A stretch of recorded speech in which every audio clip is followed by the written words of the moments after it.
I cannot believe that it is already the end of another month and I'm here doing another reading wrap up. But this is very exciting because it means the start of a new month and I love the idea of a fresh beginning. Let's jump into this wrap up and talk about everything I read this month. So here's the quick breakdown of this month. I read 32 books this month. Of those 32 books, 27 of them were novellas. Now, I'm not going to go through my novellas one by one because I am doing a series over on my TikTok where I'm reading 100 novellas in 100 days, and I've been documenting it over there. I would love if you went to go check it out, but at the end of that experiment, I am going to do a very long video on this channel where I talk about every novella that I read and what the experience was like for me reading a book every single day for 100 days. I'm currently on day 63, I think, or 62. By the time this goes up, I'll be closer to 67. And it's been a journey, but I think what's really cool about it is that it's really challenged me to explore genres outside of what I normally gravitate towards. And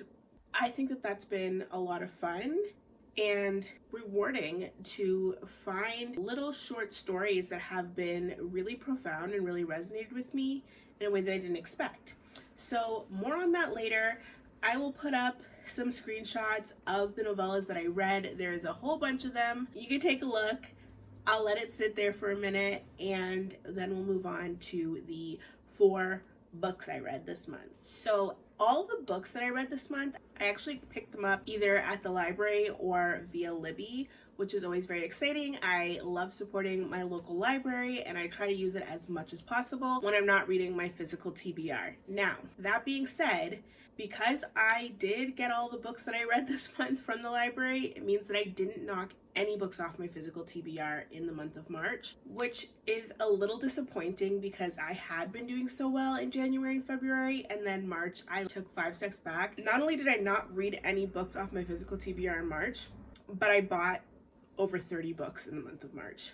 So that number is climbing. That number has not been tackled or chopped down at all. It is what it is. This is the life of a reader and a book enthusiast and someone who's just obsessed with books and buying books and collecting books and looking at books and everything to do with books. This is the life that I've chosen, and honestly, I have no regrets. But let's dive in to the books. So starting off, I have said this consistently, I am trying to get a little bit more into different mediums, and so graphic novels is something that I'm still kind of new to, but my kids are obsessed with graphic novels. They all love graphic novels. It's the main form of medium that they read, especially my daughter who's 11.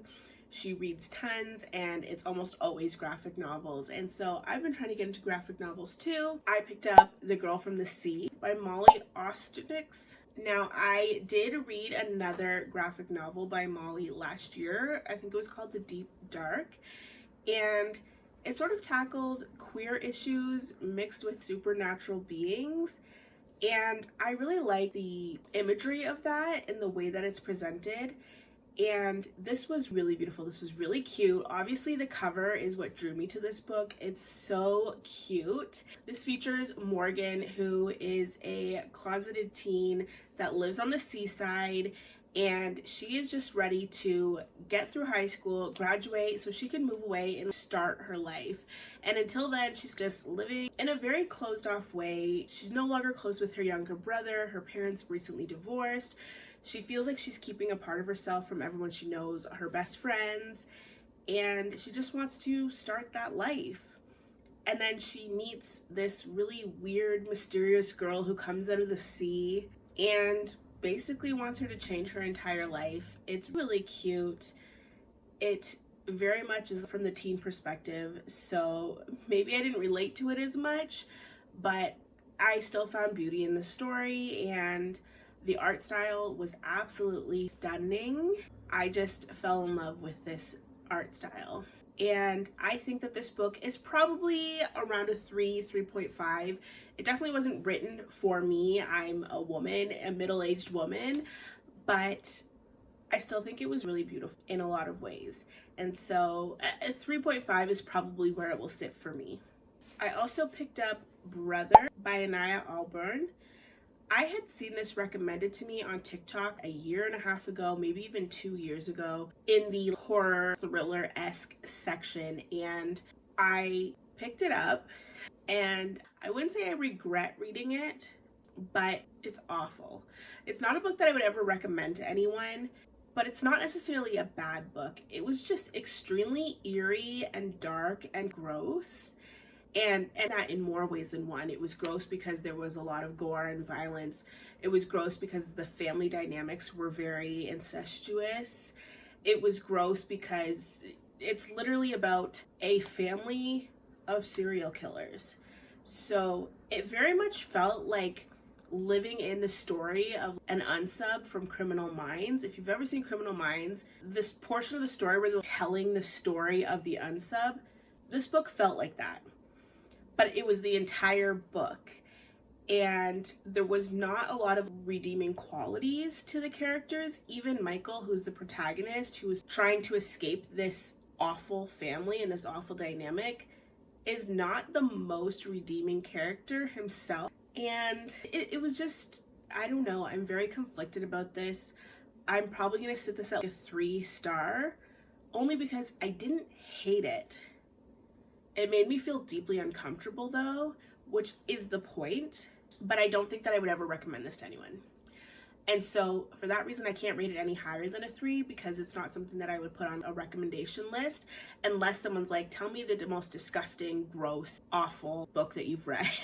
This might end up on a list like that, but it's not something that I would recommend to someone that's looking for a thriller or even looking for like a good horror. And so I can't rate it any higher than that, but it is interesting, and I'll leave it at that. Next up, I read my favorite book that I read this past month, Deep End by Ali Hazelwood. Now, I have had a very tumultuous relationship with Ali Hazelwood.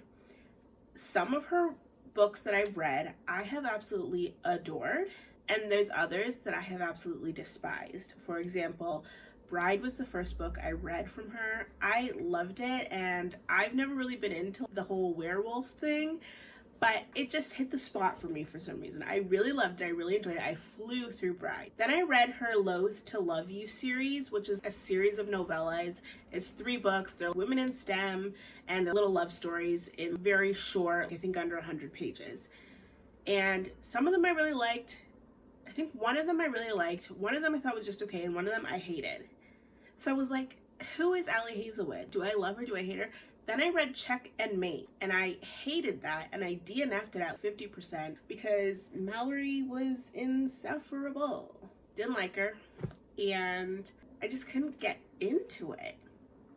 So I wasn't sure what to expect when it came to Deep End. I'd been hearing a lot of mixed reviews on TikTok, and none of my friends had read it. No one that I'm close to had read it. So I was just going based off what I saw on my For You page.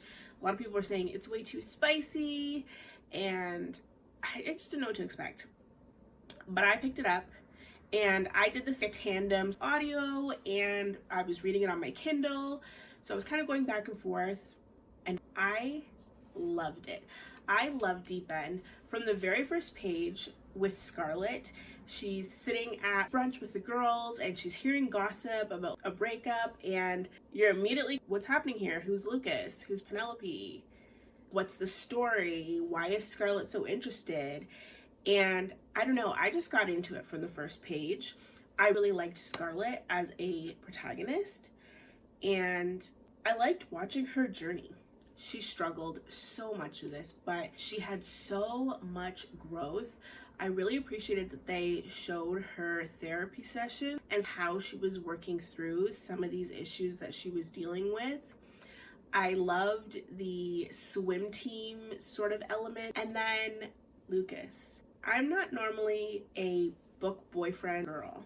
There's very few book boyfriends that I think back on and go, I loved him. But Lucas Bloomfist, he's become everything to me.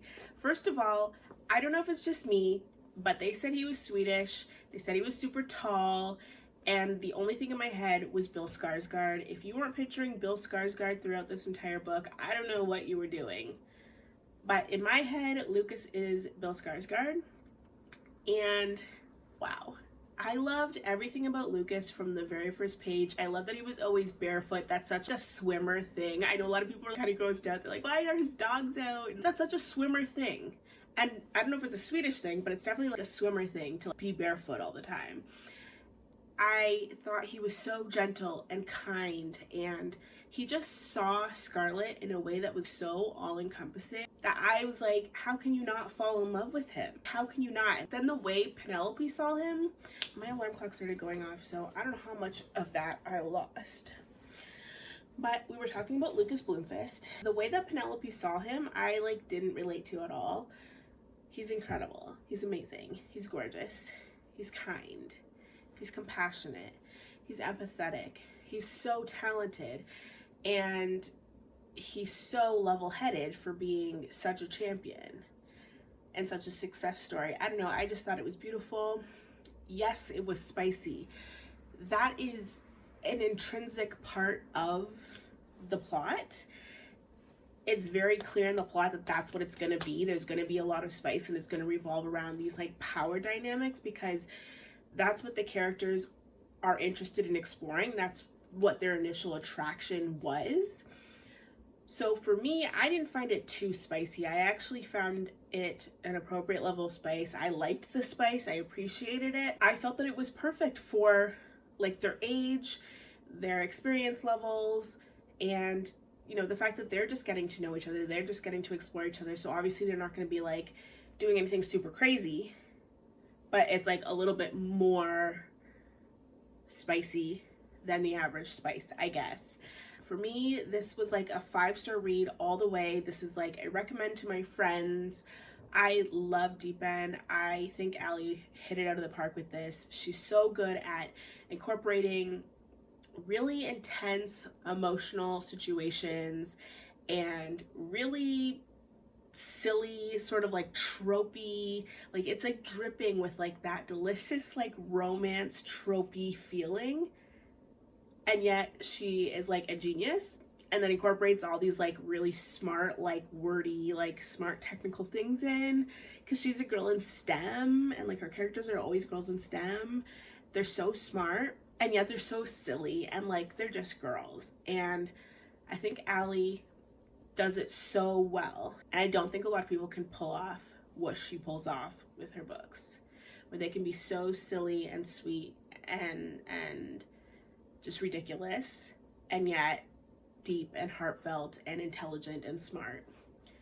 And I love this, and it made me really happy, and it was like my favorite read of the entire month. And then lastly, I listened to the audiobook of Attached at the Hip by Christine Riccio. So the reason I picked this up is I was in Indigo the other day, and I was actually in line to meet Elle Kennedy. I met Elle Kennedy, and while I was in line to meet Elle Kennedy, they had us weaving through stacks of books. So of course I was looking at every single book, and any book that I saw that looked interesting to me, I took a picture of. I was scrolling through my camera roll a few weeks ago, and I saw that, and I was like, oh my gosh, I remember I saw this book, and it looked really cute. I went on Libby, and it was available for me to borrow. I borrowed it, and then forgot about it. And then Thursday, I think, Thursday or Friday, I look at my Libby borrows, and I realize I've only got 16 hours before I have to return this book, and I really want to read it. So I did a speed run listening to it, and this was so much fun. It was ridiculous. It was ridiculous. It was silly. But it was so much fun. And I will say this until the day I die. If I had fun, it's getting 5 stars, you know? And I had so much fun. Attached at the Hip is like if Survivor and The Bachelor had a baby and then popped out a TV show. That's what Attached at the Hip would be. There's this girl, Ori, who is like a social media influencer with her sister. But at the beginning of the book, she gets into this big fight with her sister. And her sister's like, you're codependent. You are like a child. You can't do anything for yourself. And so like in retaliation, Ori decides to like apply to Survivor, because that's like always been their dream. And then she gets accepted into Survivor and has to like go on Survivor, but they don't want her and her sister, they only want her. So she's like a super fan of Survivor. She goes into Survivor, and then she gets there and they're like, oh, it's not actually Survivor, it's a spin-off of Survivor, but it's also kind of a dating show. And you're gonna have like a misconnection, and you're gonna have some other like potential love interests. And then at the end of the show, you're gonna have to like make a decision, like love or money, or like love or friendship or money. And So she's dropped on an island, attached literally at the hip with like a cord to some guy from high school that she always had a crush on, but never did anything with because she had this like longtime boyfriend who she was never really in love with. And his name's Remy. He's super hot, but like, I don't know. And it's funny, I got bad vibes from this guy from the beginning. And I always trust my instinct. And so she's having a fun, like, kiki time flirting with him and everything. And then they get to, like, switch pairs. And then she, like, meets some other friends. She meets this other guy named Osprey who is, like, gorgeous and talented and smart and likes all the same books as her. And they really start getting along. But then she's like, well, what about my high school connection? And, like, she has to decide. You know, so there's like a love triangle, but then there's like Survivor, and there's like challenges, and there's like diving into the water and like doing puzzles and like surviving on an island, like making fire and like big spiders and stuff. There's exile. I don't know, it was just fun. And I love Survivor and Big Brother. Big Brother is one of my favorite shows in the entire world. I watch it every single season without fail. And this really like reminded me of that. I looked up reviews after I read it, and I saw that there was a lot of complaints because there's so many pop culture references. There's about like 30 references to Katy Perry in this book, and there's a lot of references to other books. So like Divergent is referenced, The Hunger Games I think is referenced, Titanic is referenced like 20 times, like Marvel is referenced. That doesn't really bother me in books. I know a lot of people don't like pop culture referenced in books. It doesn't really bother me in books, but if you are bothered by pop culture references in books, this isn't the one for you. The only thing that I will say bothered me a little bit is that when Ori first goes to the island, there's like a bit of a time jump between when she gets accepted and when she's on the island, and they had a bunch of like drama happen off page. So she wrote in like some drama, some family drama happen off page, and then she's on the island, she's like dealing with this family drama, but none of it happened on the page, and I kind of wish that it had because it was very abrupt. That's my only complaint. Other than that, I had a great time. I loved it. I didn't realize this was a YA when I picked it up, so I kept expecting there to be like some spicy scenes, and there wasn't, but I don't care. I don't need a spicy scene. It doesn't really bother me. I just wasn't expecting it to be YA. I'm not sure why. I just based on the premise that it would have some spice in it, but it didn't. But that's fine with me. I don't need it. I thought it was a lot of fun. I would give this a 4 out of 5 stars, and I would recommend this to people just based on like how much fun it is. Like if I know someone likes Survivor, I'd be like, you need to read this book. Or even like I have friends who love Love is Blind, and I'd be like, this book's for you. Because it's messy, but it's fun. And that is it. That's everything I read in the month of March. I yapped a lot, and I had a good time, and I hope you did too. Was that very Lizzie McGuire of me? I hope you had fun, because I know I did. And that is everything I read in March. I hope this was fun. I yapped a lot, but I had a lot to say. And I had a really good reading month. I felt that this month was really productive because I've been very consistent with my 100 novellas in 100 days challenge. And that was something that I thought I was going to struggle with a lot more than I am. So overall, I'm very happy with my reading this month. And I'm hoping that April brings even more productivity. I will see you in the next one.